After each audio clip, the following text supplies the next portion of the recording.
नमस्कार दोस्तों, आज के इस वीडियो से हम लोग एक्सेल के इनबिल्ट फंक्शन और फॉर्मूले को आगे लेके चलेंगे। एक एक करके सारे फॉर्मूले को कवर करना शुरू करेंगे। तो आज के इस वीडियो में हम लॉजिकल फॉर्मूला ग्रुप का पहला फंक्शन जो इफ फंक्शन है, इसको लेके हम आपको बताएंगे कि इफ फंक्शन क्या है और ये कैसे काम करता है। तो चलिए दोस्तों आगे बढ़ते हैं।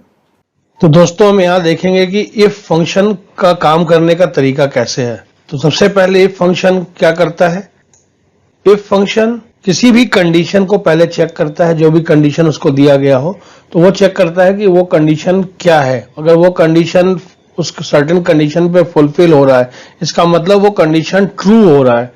और अगर ट्रू हो रहा है तो उसके साथ में क्या होना चाहिए। अगर ये कंडीशन जो हमने चेक किया कि ये कंडीशन ट्रू है, तो ट्रू होने पे उस करता क्या है कि जो आपके ट्रू के एक्सप्रेशन है कि अगर ये चीज सही है तो हमें ये एक्सप्रेशन एग्जीक्यूट कराना है, तो उसको ये यहाँ पे एग्जीक्यूट करेगा। लेकिन अगर वो कंडीशन ट्रू नहीं होती है, फॉल्स होती है, तो फिर क्या होगा। उसमें आप देखेंगे कि जो कंप्यूटर है वो आपका फॉल्स एक्सप्रेशन या फॉल्स का जो स्टेटमेंट है उसको एग्जीक्यूट करेगा। तो इस तरीके से ट्रू कंडीशन काम करता है। जब भी कोई कंडीशन ट्रू है तो ट्रू एक्सप्रेशन को एग्जीक्यूट करेगा, और अगर वो कंडीशन फॉल्स है तो फॉल्स एक्सप्रेशन को एग्जीक्यूट करेगा। तो दोस्तों चलिए आपको एक्सेल शीट पर लेके चलते हैं, जहां पे हम समझेंगे कि इफ फॉर्मूला को हम कैसे एक्सेल में यूज करते हैं।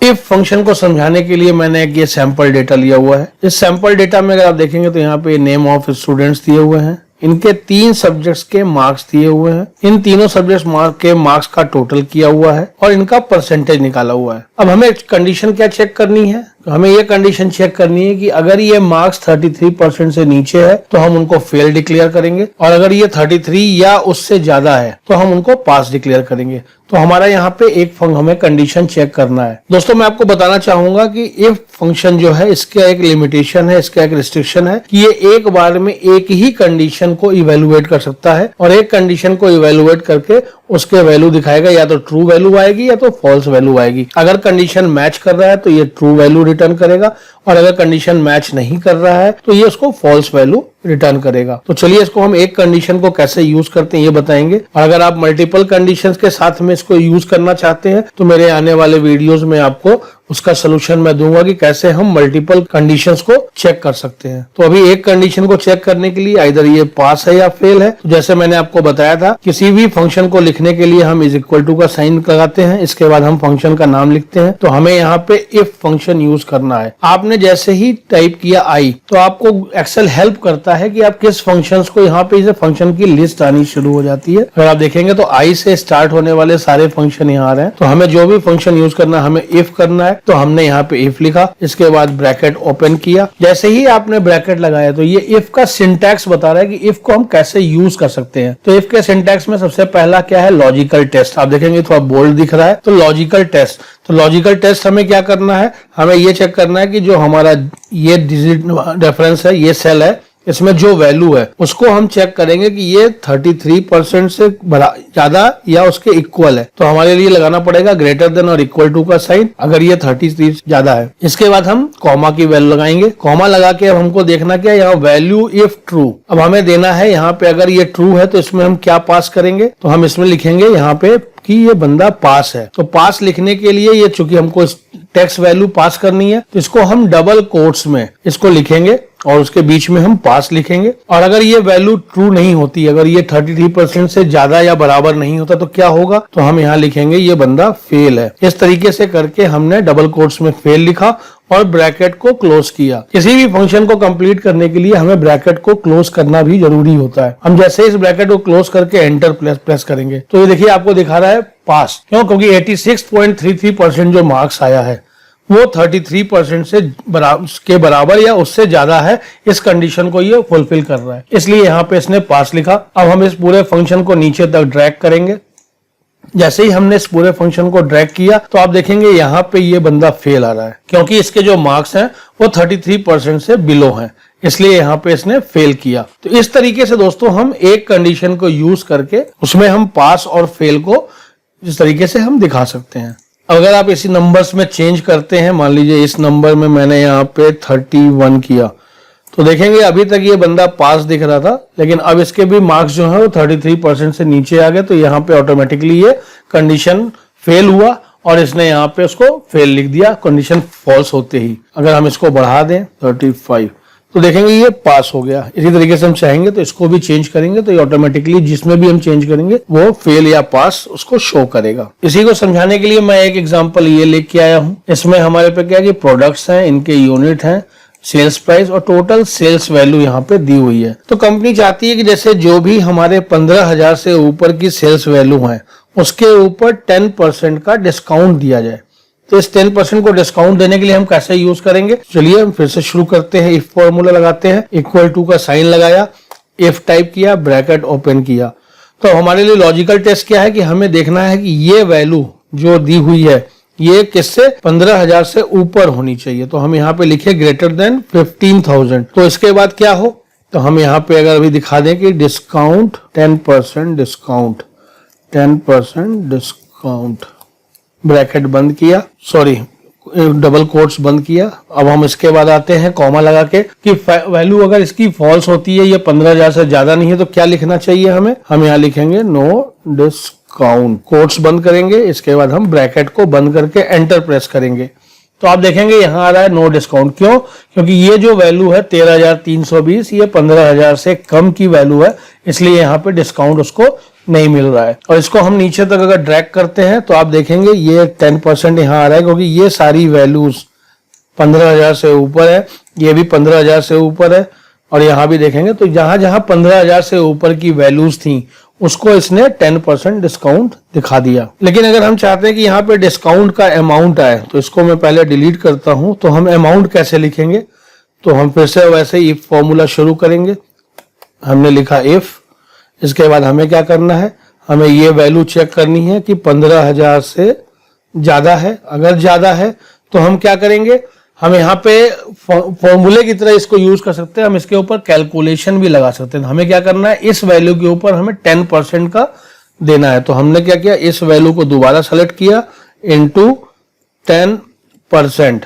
अगर ये ट्रू है तो इस वैल्यू के ऊपर यहाँ पे 10% कैलकुलेट होगा, अदरवाइज यहाँ पे कुछ नहीं चाहिए, ब्लैंक कर दे। तो ब्लैंक करने के लिए आप देखेंगे डबल कोट्स को आप ओपन करेंगे और डबल कोट्स को इमीडिएट बंद कर देंगे, बीच में कोई स्पेस नहीं होगा तो यहाँ पे ये नील वैल्यू देगा, वहां पे ब्लैंक स्पेस देगा। तो इसको हम ब्रैकेट को बंद करते हैं और देखते हैं तो आप देखिए यहाँ पे कुछ लिख के नहीं आ रहा है।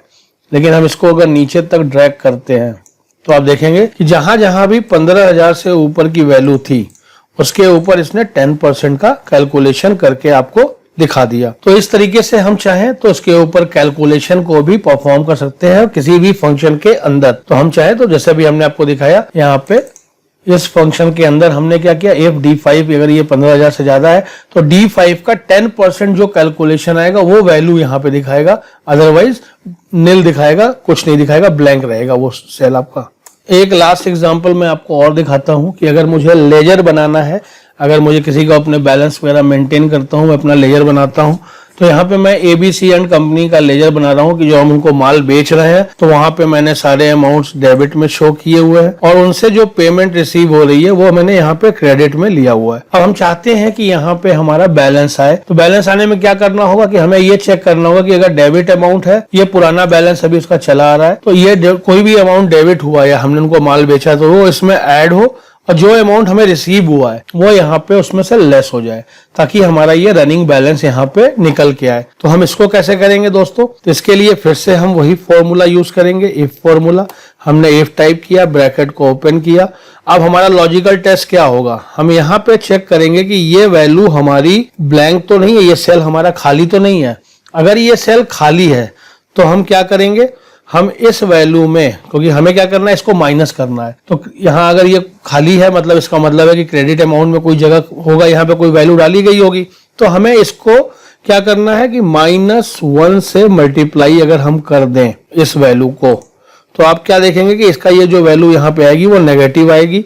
और अगर ये ट्रू है, अगर यहाँ पे कोई वैल्यू है, ये ब्लैंक नहीं है, तो ब्लैंक नहीं है तो मतलब क्या करेगा, ये सेम वैल्यू को यहाँ पे लेके आएगा। और ब्रैकेट को मैंने बंद किया तो आप ये देखिए क्या हुआ, यहाँ पे 8,000 को, यहाँ पे तो 8,000 रुपए है तो यहाँ पे इसने 8,000 रुपए कर दिया। अगर हम इसको नीचे तक ड्रैग करते हैं तो आप देखेंगे यहाँ पे 10,000 ये पॉजिटिव है, ये 7,000 यहाँ पे नेगेटिव आ गया क्योंकि इसको माइनस करना है टोटल में से। इसी तरीके से जो भी हमने इनको सेल किया हुआ है वो पॉजिटिव वैल्यू में आ रही है और जो हमने इनसे पेमेंट रिसीव किया वो नेगेटिव वैल्यू में आ रही है। लेकिन हमारा यहाँ पे रनिंग बैलेंस नहीं आ रहा है, क्योंकि 5,000 ये था, इसमें 8,000 जोड़ना चाहिए था, यहाँ 13,000 होना चाहिए था, यहाँ पे 10,000 जोड़ के 23,000 होना चाहिए था। तो हम इसको कैसे करेंगे? तो इसके लिए छोटा सा एक गिमिक है, मैं आपको दिखाता हूँ कि इसको हम कैसे कर सकते हैं। मैं ये पूरे फॉर्मूले को पहले एक बार डिलीट करता हूँ, मैं दोबारा उसी फॉर्मूले पे आता हूँ। इज इक्वल टू इफ ये वैल्यू अगर इज इक्वल टू नील, मतलब यहाँ पे कुछ नहीं है, ब्लैंक है, तो हम क्या करेंगे? -1 इंटू इस वैल्यू को ले लेंगे, अदरवाइज हम क्या करेंगे? इस वैल्यू को यहाँ पे लेके आएंगे। ब्रैकेट बंद किया हमने और इसके बाद हमने एक प्लस का साइन लगा के उसमें इसको ऐड कर देंगे ऊपर जो हमारा बैलेंस आ रहा है। तो इसके बाद आप देखेंगे कि यहाँ पे इसका बैलेंस सही हो गया। क्यों? क्योंकि यहाँ पे इसने 8,000 लिया प्लस इसको ऐड कर दिया तो 13,000 हो गया। अब हम इस फॉर्मूले को नीचे तक अगर ड्रैग करते हैं तो आप देखेंगे यहाँ पे 8,000 जोड़ के 13,000 हुआ, 13,000 में ये 10,000 की सेल्स की 23,000 रुपए हुआ, 23,000 में 7,000 की पेमेंट आ गई तो ये 16,000 बचा, 16,000 में फिर हमने 12,000 का सेल किया तो ये 28,000 हो गया। तो इस तरीके से हर ट्रांजेक्शन के बाद ये उसका बैलेंस निकाल रहा है और लास्ट डेट को जो हमारा ट्रांजेक्शन हुआ है आज की डेट में यहाँ पे 15,000 रुपए की वैल्यू हमें दिख रही है जो हमें इनसे लेना है, पॉजिटिव वैल्यू है जो हमें उस पार्टी से लेना है। तो दोस्तों ये था इफ फंक्शन, कैसे हम इफ फंक्शन को यूज करते हैं और मैं उम्मीद करता हूं कि आपको समझ में आया होगा। इन केस अगर आपको कोई क्वेरी है, डाउट है, कुछ भी है तो मेरे कमेंट सेक्शन में आप लिखें, मैं आपकी क्वेरी को रिजॉल्व करने की कोशिश करूंगा। दोस्तों अगर आपको ये वीडियो पसंद आया तो प्लीज इसे लाइक करें, सब्सक्राइब करें और ज्यादा से ज्यादा लोगों के साथ शेयर करें। थैंक यू दोस्तों।